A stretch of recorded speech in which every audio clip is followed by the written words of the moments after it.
I now recognize Representative Dan Meuser of Pennsylvania for 5 minutes.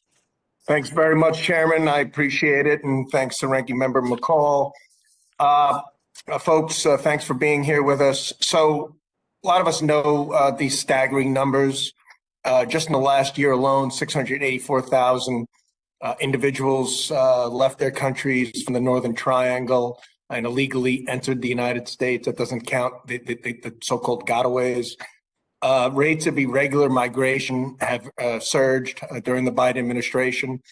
While the Biden administration is talking about root causes, which I want to discuss, this is very challenging for the United States, but it's also challenging for these countries in the Northern Triangle and elsewhere, since their population, 1/3 of it is under the age of 20.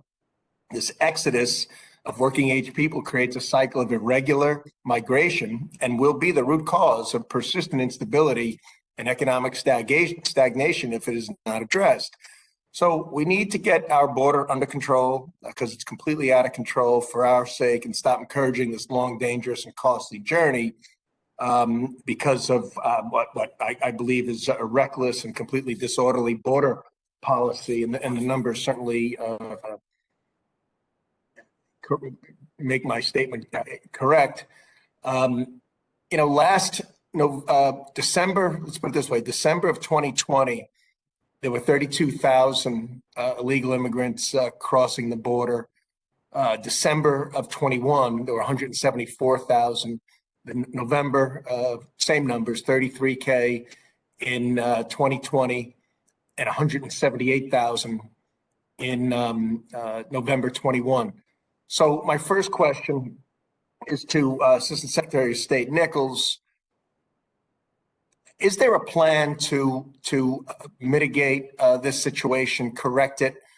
Because we know hundreds are dying along the way. We know that they are coming here under false pretense. We know the administration has secret flights flying them into my district and everywhere. It's just embarrassing, or at least it should be. Are you doing anything? I mean, we have Act 42 or Title 42. We have, Remain in Mexico under the previous president. We did have cooperation of the Mexican military and their government. And just quickly, are we doing anything to suppress this, or we're just going along the same way and causing hundreds to die along a treacherous trek in an unprecedented manner? Is that the plan? We're engaging in intensive diplomatic efforts to address these challenges. We are working with countries throughout the hemisphere on migration issues. It's not just a U.S. issue. It's an issue that runs from the tip of South America all the way to Canada.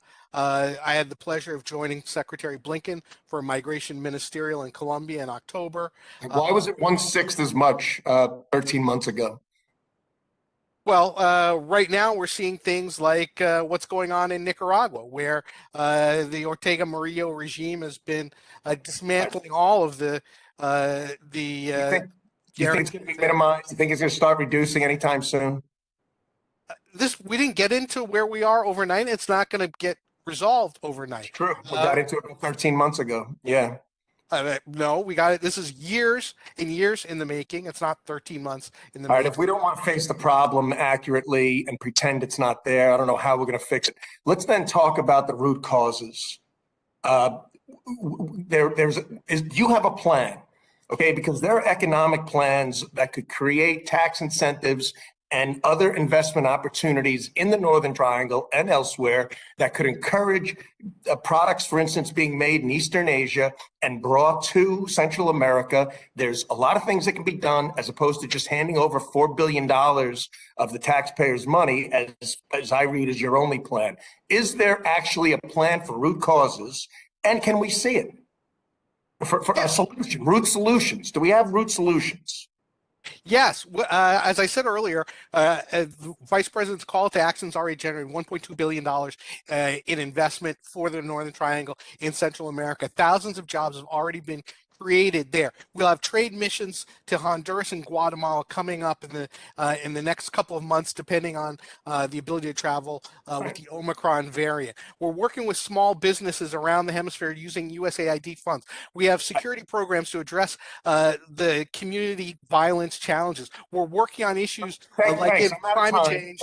Respectfully, I'm out of time. If we could receive that in writing, I'd love to see it. And I'd also welcome the opportunity to go on such a trade mission. I yield back, Mr. Chair.